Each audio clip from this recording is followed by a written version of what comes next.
Hello everyone, welcome to JC academy. जैसा कि आप सबको पता है कि हमारे दिसंबर 2025 के एग्जाम्स जो हैं वो ख़त्म हो चुके हैं। कुछ बच्चों के एग्जाम्स अच्छे गए होंगे और कुछ बच्चों के एग्जाम्स अच्छे नहीं गए होंगे। तो अब क्या करना है? निराश होकर बैठना है? नहीं।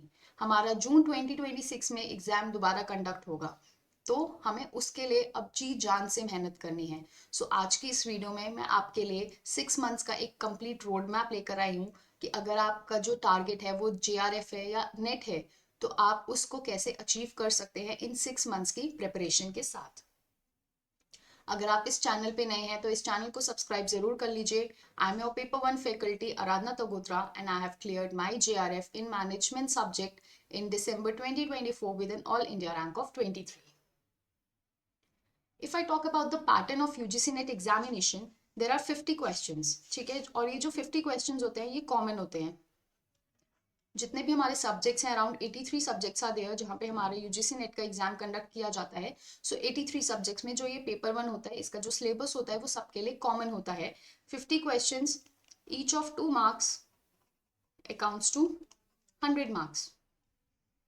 पेपर टू जो होता है वो आपका सब्जेक्ट स्पेसिफिक होता है। सब्जेक्ट स्पेसिफिक मतलब जहाँ पे जिस सब्जेक्ट में भी आपने पोस्ट ग्रेजुएशन किया होगा वहां से आपका पेपर टू आता है 100 क्वेश्चंस का, again each of 2 marks which accounts to 200 marks. तो हमारे टोटल 150 क्वेश्चंस होते हैं और 300 मार्क्स का जो हमारा एग्जाम होता है वो ओवरऑल होता है। ये तो बात हो गई हमारे यूजीसी नेट के पैटर्न की। और हाँ, इसमें नेगेटिव मार्किंग नहीं होती है, ये सबसे अच्छी बात है।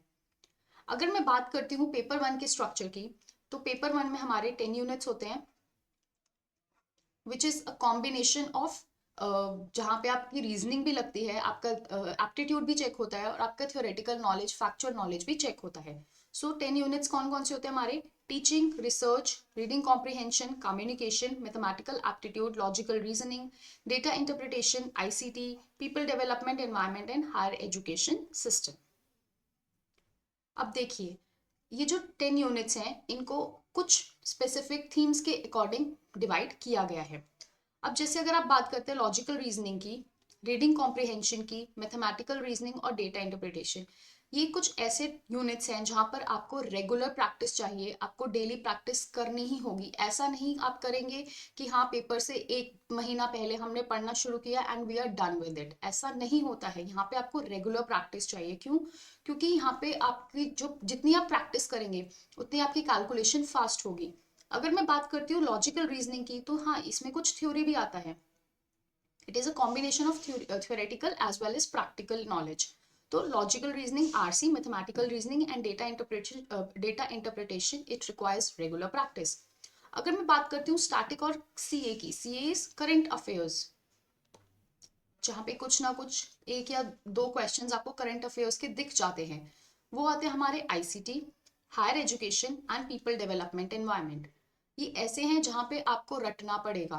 आपका बिना रट के जाने मतलब आप कितना समझेंगे और क्या क्या समझेंगे, इतना वास्ट है। चाहे आप आईसीटी की बात करें, हायर एजुकेशन की बात करें या पीपल डेवलपमेंट एनवायरनमेंट की बात करें, the syllabus is so vast. So यहाँ पर आपको कुछ चीजें रट के जानी पड़ेंगी। जैसे अगर मैं हायर एजुकेशन की बात करती हूँ तो कमिटी, कमीशंस, ठीक है, एनईपी हो गया। पीपल डेवलपमेंट एनवायरनमेंट में आपके कन्वेंशंस, प्रोटोकॉल्स, पोल्यूशन। तो ये सब चीजें क्या है, ये आपको रटनी पड़ेंगी। तीसरा आता है हमारा एप्लीकेशन बेस्ड। एप्लीकेशन बेस्ड आता है हमारे teaching aptitude, research aptitude and communication. ये देखने में छोटे लगते हैं बट जो टफ क्वेश्चंस बनते हैं ना एप्लीकेशन बेस्ड, वो इन्हीं से बनते हैं। बच्चों के मैक्सिमम क्वेश्चंस टीचिंग, रिसर्च और कम्युनिकेशन से ही गलत होते हैं क्योंकि हम इनको बहुत लाइटली ले लेते हैं। तो आपको अपने हिसाब से इन 3 कैटेगरीज में कुछ भी, कोई भी यूनिट आगे पीछे करना आप कर सकते हैं। बट दिस इज कि जो वो 10 यूनिट्स मैंने आपको पीछे बताए हैं, ये इनके हिसाब से मैंने बाइफर्केट किए हैं। अगर मैं पेपर टू के स्ट्रक्चर की बात करती हूँ, अगेन 10 यूनिट्स होते हैं, इनको भी आप डिवाइड कर सकते हैं अपने सब्जेक्ट के हिसाब से। क्यों? क्योंकि जब आप बाद में छोटे छोटे जो पार्ट्स हैं, ठीक है, आप उनको इंटीग्रेट करके पढ़ेंगे तो आपके लिए ईजी होगा रिटेन करना भी और रिवाइज करना भी। अब देखिए, जनवरी चल रहा है, जनवरी में आप क्या करेंगे, जो भी आपका ऑफिशियल सिलेबस है आप उसको डाउनलोड करेंगे और आप उसका प्रिंट लेंगे। आप सॉफ्ट कॉपी नहीं लेंगे, आप उसका प्रिंट लेंगे for both paper 1 and paper 2 and mark the units जो आपको कंफर्टेबल लगती हैं और जो आपके लिए न्यू लगती हैं। आपने सिर्फ सिलेबस लेना है और देखना है कि हाँ ये यूनिट्स मुझे ईजी लगते हैं या ये यूनिट्स मुझे डिफिकल्ट लगते हैं।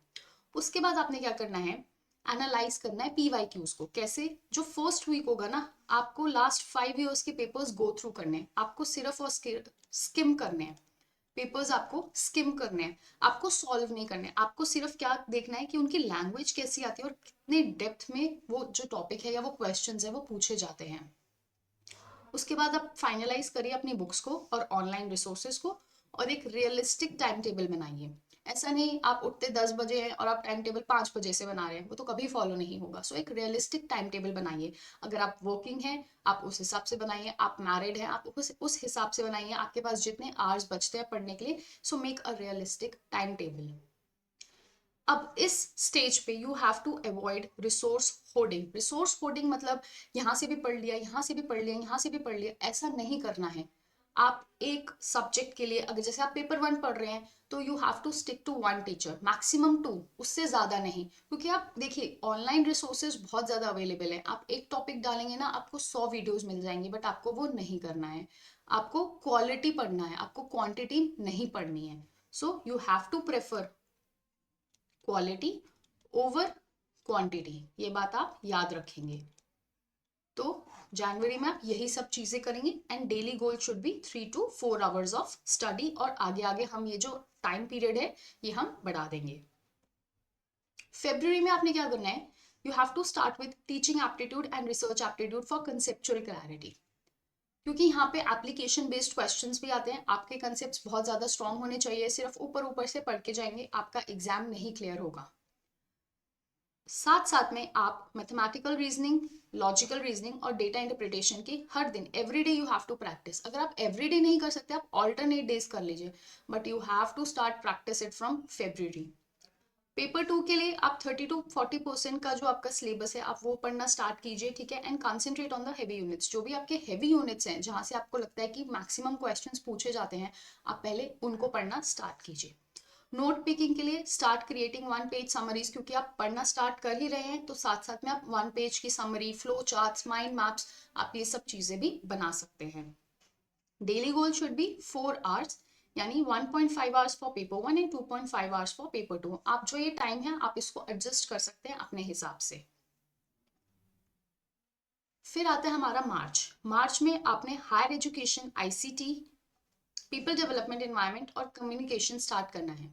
क्योंकि यहाँ पर आपका 1 महीने में टीचिंग एप्टीट्यूड और रिसर्च एप्टीट्यूड हो सकता है खत्म, अगर आप इस हिसाब से पढ़ते हैं। डेली के 4 आवर्स जो आप पढ़ाई कर रहे हैं, जिसमें से आप 1.5 घंटा या 2 घंटा भी अगर आप टीचिंग और रिसर्च को देंगे, आपकी जो कंसेप्चुअल क्लैरिटी है वो बहुत अच्छे से क्लियर हो जाएगी। अब आपको ये वाले यूनिट्स स्टार्ट करने हैं पेपर 1 में। And mathematical reasoning, data interpretation और लॉजिकल रीजनिंग आपने प्रैक्टिस तो करते ही रहना, वो छोड़ना नहीं है, along with previous year papers and मॉक्स। अब आप थोड़ा थोड़ा प्रीवियस ईयर पेपर्स और मॉक्स को देखना शुरू करेंगे। Focus on completing the 60% of your syllabus for paper 2, क्योंकि सिलेबस वास्ट होता है, पेपर 2 को भी नहीं स्किप कर सकते हैं, तो आपको पेपर 2 के साथ साथ पेपर 1 को भी मैनेज करना है। डेली गोल 4 से 5 घंटे प्लस रिवाइज एंड रिवाइज। ऐसा नहीं आप पढ़ते जा रहे हैं और पीछे वाला भूलते जा रहे हैं, कोई फायदा नहीं होगा। जो आपने पढ़ लिया है आपने उसको रिवाइज भी करना है, और जो आप न्यू पढ़ रहे हैं वो तो आपने पढ़ना ही पढ़ना है। For April you can revise the theoretical and conceptual subjects, solve मॉक्स and topic wise MCQs। अब यहाँ पे क्या करेंगे, आप अपने वीक स्पॉट्स आइडेंटिफाई करेंगे, क्योंकि जब आप मॉक्स देंगे, आप टॉपिक वाइज MCQ सॉल्व करेंगे, तो आपको समझ आएगा कि हाँ यार मेरे को ना टीचिंग में मैक्सिम्स से प्रॉब्लम आता है, या जो टीचिंग की लर्निंग थ्योरीज है ना मुझे उसमें दिक्कत होनी है। तो आप अपने वीक स्पॉट्स को आइडेंटिफाई करेंगे और अब आप उन पर काम करेंगे। क्योंकि अब आपने 2 महीने में या 1.5 महीने में, अगर मैं जनवरी का भी हाफ मंथ ले लेती हूँ, तो आपने क्या किया है, आपने अपनी जो नॉलेज है, ठीक है, आपने एक बार गो थ्रू कर लिया है सिलेबस को। अब आपने क्या करना है, जो आपके वीक स्पॉट्स हैं और जो रिपीटेड टॉपिक्स है आपने उन्हीं पर फोकस रखना है। Active recall, spend 30 minutes every night. Brain dumping, brain dumping मतलब आपने जो पढ़ा है without seeing the notes, notes बंद करके आपने रिकॉल करना है कि हाँ आज मैंने ये टॉपिक्स पढ़े और इस टॉपिक में ये होता है, तो आपको क्या होगा, आपकी रिटेनिंग जो पावर है वो इंक्रीज करेगी। Daily goal should be 5 hours, 3 hours revision and 2 hours of practice.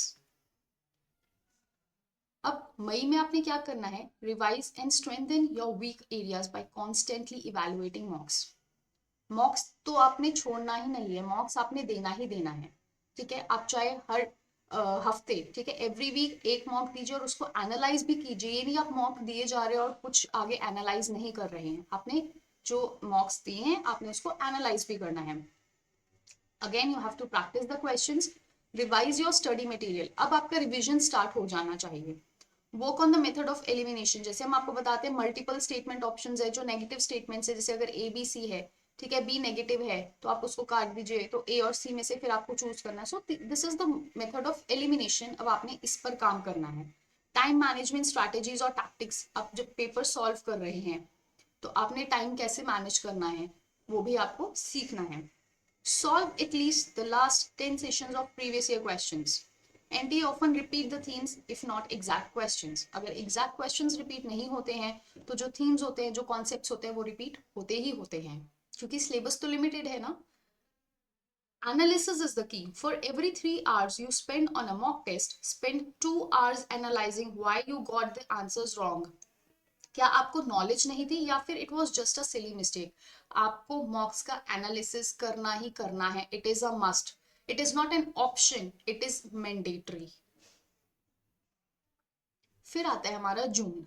जून में तो ऑब्वियसली एग्जाम्स स्टार्ट हो जाते हैं, तो आपने क्या करना है, नई बुक्स या फिर नया मटेरियल नहीं पढ़ना है। You have to revise your handwritten notes and mistake notebook. Mistake notebook है जो भी आपने एनालिसिस किया होगा ना मॉक्स का, एनालिसिस ऑफ मॉक्स, आपने उसके लिए एक सेपरेट रजिस्टर लगाना है जहां पे आपको कोई न्यू कॉन्सेप्ट मिल रहा है मॉक्स के टाइम पे, तो अपने शॉर्ट में वो लिख लेना है। तो आपने अपने नोट्स तो रिवाइज करने ही करने हैं, बट आपने अपनी जो मिस्टेक की नोटबुक आपने जो लगाई है आपने उसको भी एक बार देखना है। Revise the factual units of paper 1, जैसे हमारे इन्वायरमेंट और हायर एजुकेशन है, और पेपर 2 में अगर आपकी डेट्स आती हैं, ऑथर्स आती है, आपने उनको रिवाइज करना है। अब एग्जाम से 48 आवर्स पहले, ठीक है, आपने अपने जो टाइम है उसको 2 से 3 घंटे कर देना है, ताकि आपका माइंड फ्रेश रहे और ज्यादा स्ट्रेस नहीं लेना है। अगर मैं स्नैपशॉट में बात करती हूँ, समरी में बात करती हूँ, आपने क्या करना है, सबसे पहले एनालाइज करना है अपने प्रीवियस ईयर पेपर्स को। आपने देखना है कि कैसी लैंग्वेज पूछी जाती है, कितने डेप्थ में क्वेश्चंस पूछे जाते हैं, किस टाइप के क्वेश्चंस आते हैं, या फिर जो हमारे क्वेश्चंस का पैटर्न है वो कैसा है। Then you have to understand the depth and the recurring themes, कौन कौन से जो टॉपिक्स है वो बार बार रिपीट हो रहे हैं। Study from the basic book and create a good foundation. अब आपने क्या करना है, 2 महीने एक फाउंडेशन क्रिएट करनी है, क्योंकि जब नींव मजबूत होगी, जब फाउंडेशन स्ट्रांग होगा, तभी जो ऊपर स्ट्रक्चर बनेगा, जो घर बनेगा वो मजबूत बनेगा, वो स्ट्रांग बनेगा। Move to specialised material and make notes, ठीक है, अब आप नोट मेकिंग करेंगे, 1 पेज पर जो समरी है वो लिखेंगे, फ्लो चार्ट्स बनाइए, माइंड मैप्स बनाइए। रिवाइज मॉक टेस्ट देना है और उनको एनालाइज करना है प्लस रिवाइज करना है। Identify the weaknesses and revise, and this process goes on. I hope कि आपको आज की वीडियो में मैंने ज़्यादा बड़ा चढ़ा कर नहीं लिखा, मैंने इन शॉर्ट आपको बताया है कि आपको क्या करना है। थोड़ा सा जो ये स्ट्रैटेजी है ये आप अपने हिसाब से कस्टमाइज कर सकते हैं, ठीक है, जो टाइम ड्यूरेशन है आप उसको कम ज़्यादा कर सकते हैं, बट हाँ आपको पहले फाउंडेशन स्ट्रॉन्ग करना ही पड़ेगा प्रीवियस ईयर पेपर्स को देख के, और उसके बाद अपनी जो स्ट्रैटेजी है वो आगे फ्रेम करनी पड़ेगी टू अचीव योर JRF और net in June 2026 attempt. And these are the social media handles of JC Academy. This is our telegram group of UGC Net paper 1. In case you have not joined it, तो आप please इसको join कर लीजिए। And I hope कि आपको video अच्छी लगी होगी। Share it with your friends and thank you so very much. See you soon, bye bye, take care and happy learning.